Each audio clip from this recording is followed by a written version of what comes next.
أعوذ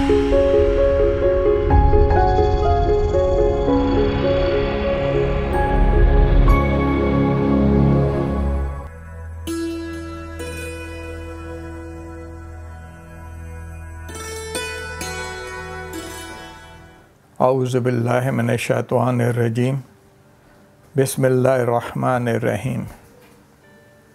My topic today is education in Pakistan. Now, when we talk about education and we look back in the country for the last 73 years,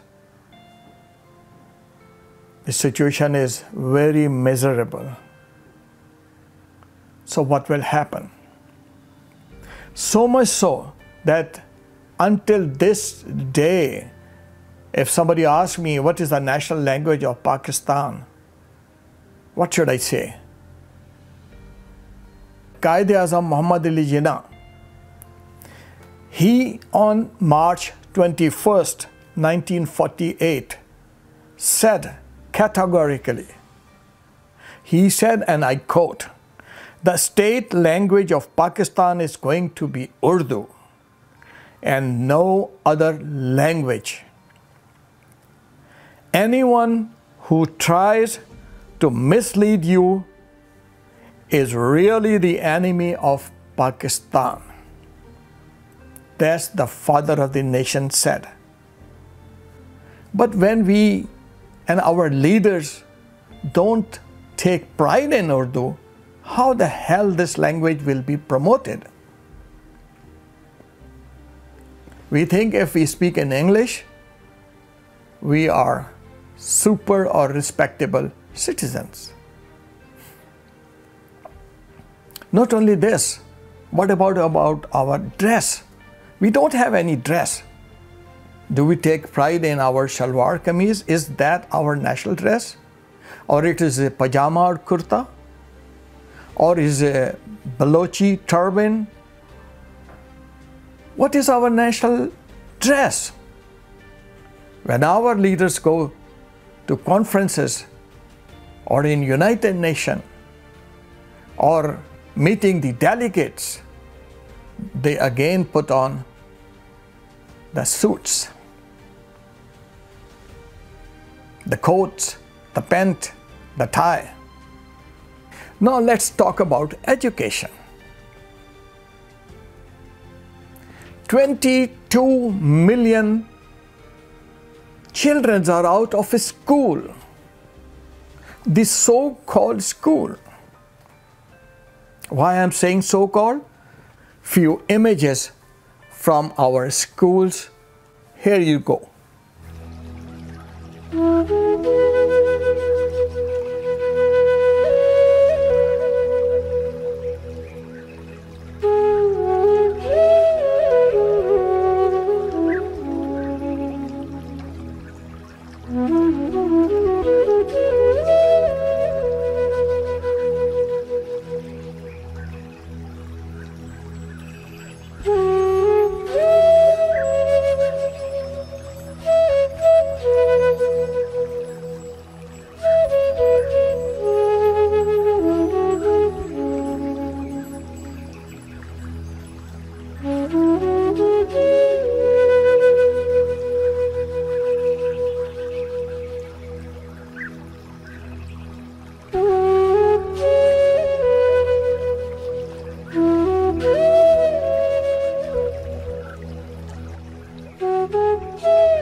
Unfortunately, there is no limit of corruption.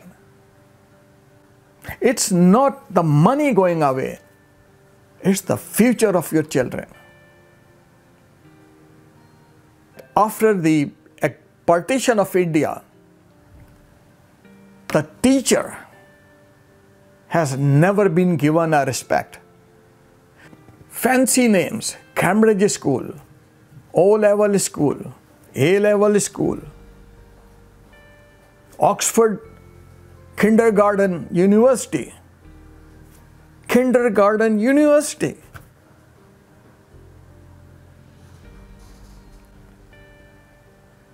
There are 23 education systems right now working in the world. The worst system of education is in Pakistan. Memorization. Starting from class 1 going up to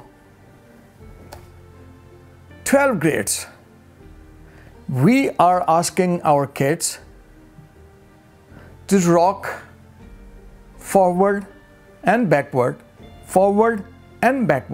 and memorize the text from the book, which is hard. I may not have a good memory. I may have a logical mind. But my school in Pakistan forced me to go and memorize, reproduce. This is one story.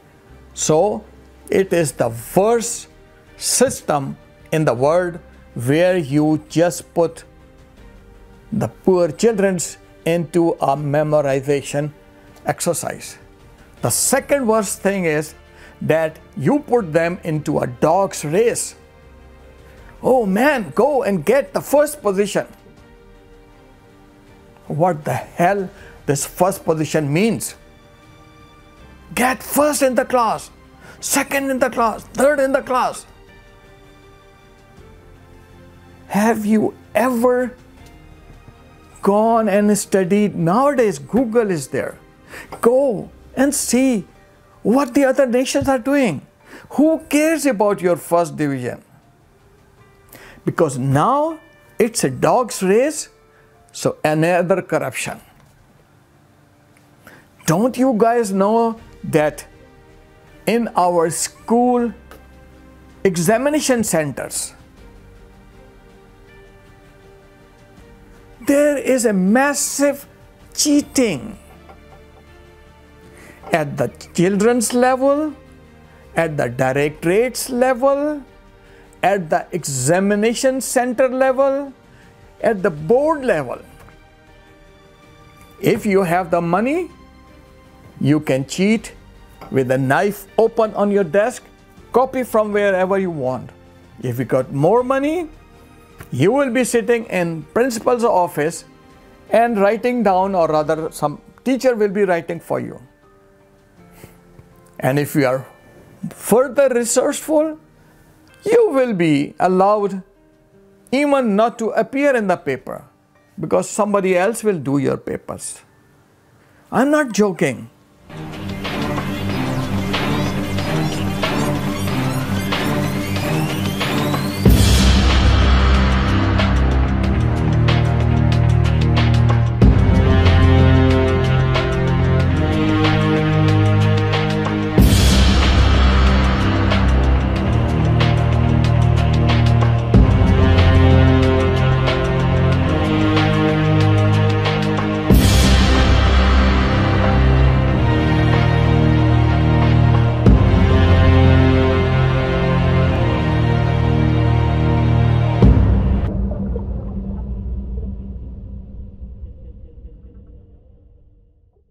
मेरे ख्याल से 90% है वो नकल से होते, बाकी 10% जो होते अकल से काम लेते.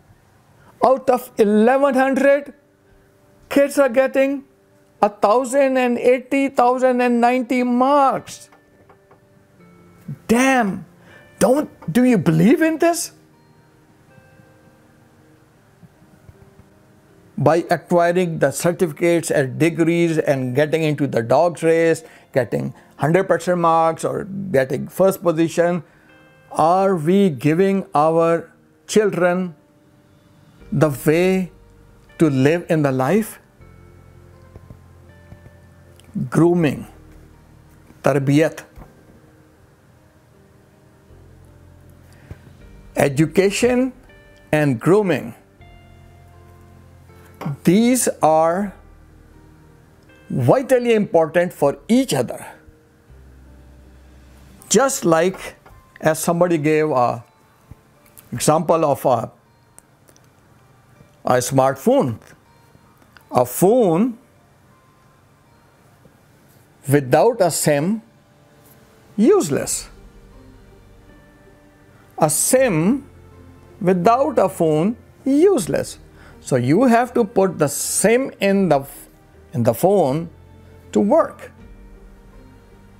So the phone is education. The SIM is grooming, the way how to move about, how to dress up, how to talk, how to walk, how to eat, how to put on the clothes, how to talk with your seniors, how to talk with your juniors, how to stand, how to sit. If you have not been told about these important things, you will be embarrassed. Always you will be embarrassed. Another fancy thing, another fancy name, Montessori. Do you know what is a Montessori? The Mary Montessori who developed this system, it was for the special children. She developed this system for special kids. And we put our kids into a Montessori at the age of 2 years or 2.5 years, and now the funniest thing,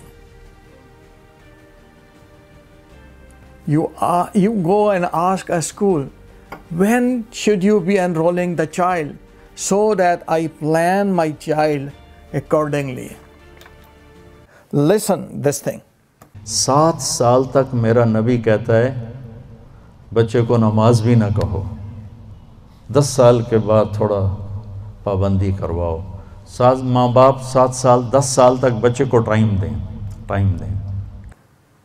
Keep your child with you in your lap so that he get the feeling of love for you.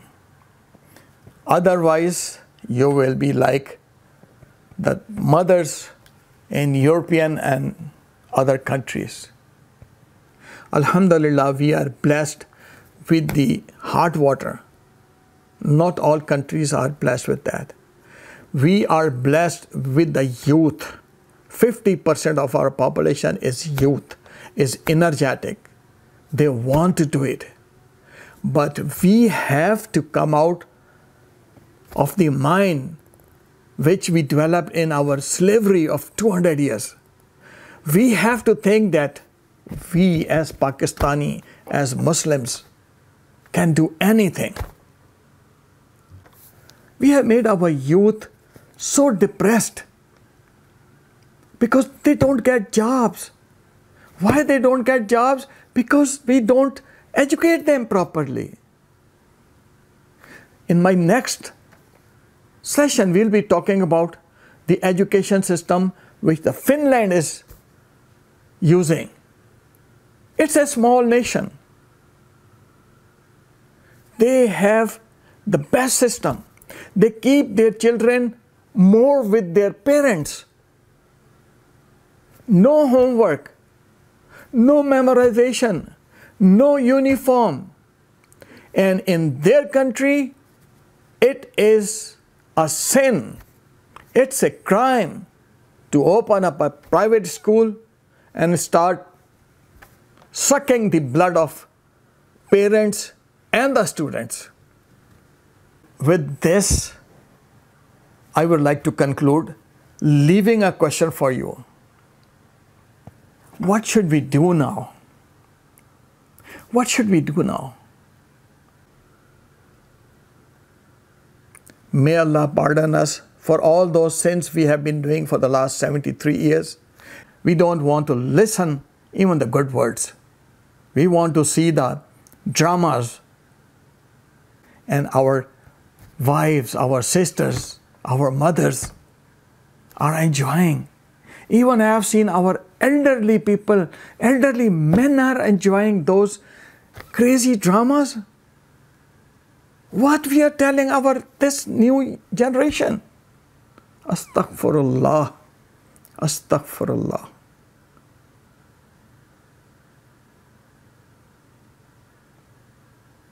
I just want to show you, just for the inspiration of my youth, a small clip of a 13-year-old boy who happened to be born with a rare disease in which the bones get fractured.